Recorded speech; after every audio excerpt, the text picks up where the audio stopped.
En este video aprenderemos los conceptos básicos para una instalación de electricidad a 220 voltios. Bien, estos sistemas normalmente se utilizan en América del Norte y Latinoamérica, por lo que usaremos las normativas y codificación de colores de estas regiones.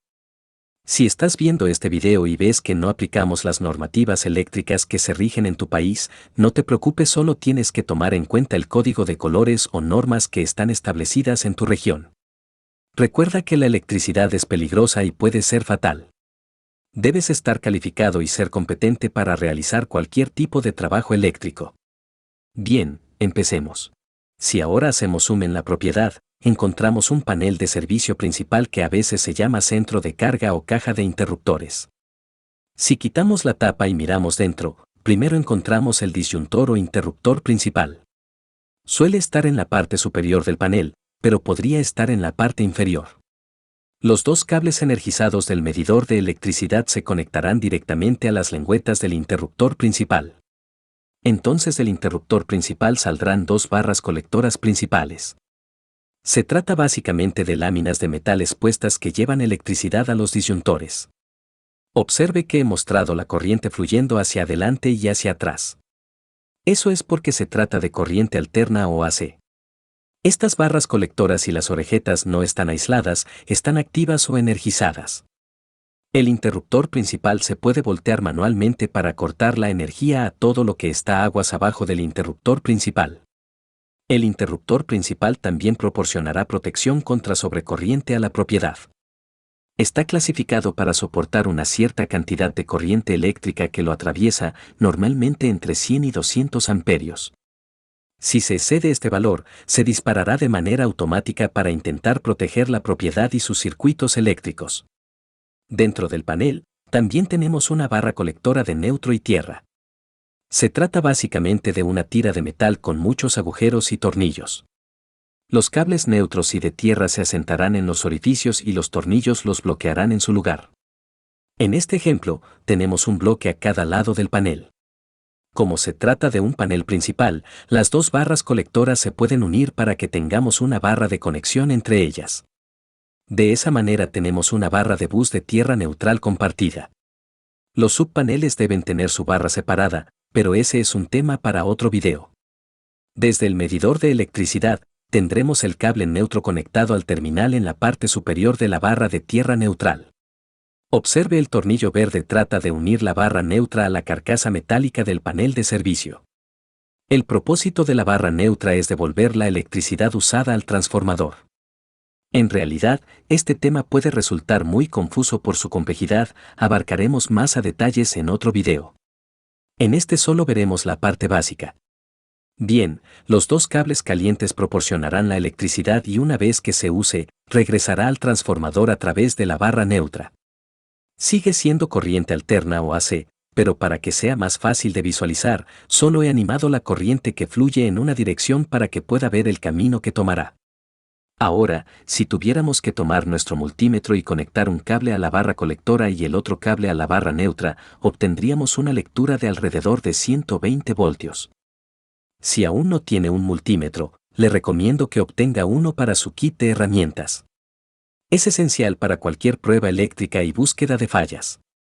Si conectamos los cables del multímetro a la otra barra colectora y a la barra neutra, nuevamente obtendríamos una lectura de alrededor de 120 voltios, pero si conectamos los cables del multímetro a las dos barras colectoras, obtendremos una lectura del doble de 240 voltios. ¿Por qué sucede esto? ¿Qué está pasando aquí? Cuando miramos cómo el transformador está conectado al panel principal, tenemos las dos barras colectoras calientes conectadas a cada extremo de la bobina secundaria en el transformador y luego tomamos la barra colectora neutra conectada al centro de la bobina secundaria. Básicamente, cuando nos conectamos a través de la barra colectora y la barra neutra, solo usamos la mitad de la bobina. Por lo tanto, solo captamos la mitad del voltaje eléctrico que puede proporcionar el transformador. De esta manera obtenemos 120 voltios o 110 voltios. Cuando nos conectamos a las dos barras colectoras, nos conectamos a toda la longitud de la bobina. Estamos recogiendo el voltaje completo que puede proporcionar el transformador. Por lo tanto, obtenemos 240 voltios o 220 voltios. Si desea aprender cómo funcionan los transformadores, Consulte nuestro video sobre los conceptos básicos de los transformadores. Aquí arriba te dejamos el enlace. Ahora, volviendo al panel conectado a la barra colectora, tendremos nuestros disyuntores. Estos se verán más o menos así, con una carcasa de plástico negra y un interruptor de palanca en la parte superior. El disyuntor controla el flujo de electricidad en los circuitos individuales de la propiedad. Se puede disparar manualmente para cortar la energía, pero también tiene dos características importantes.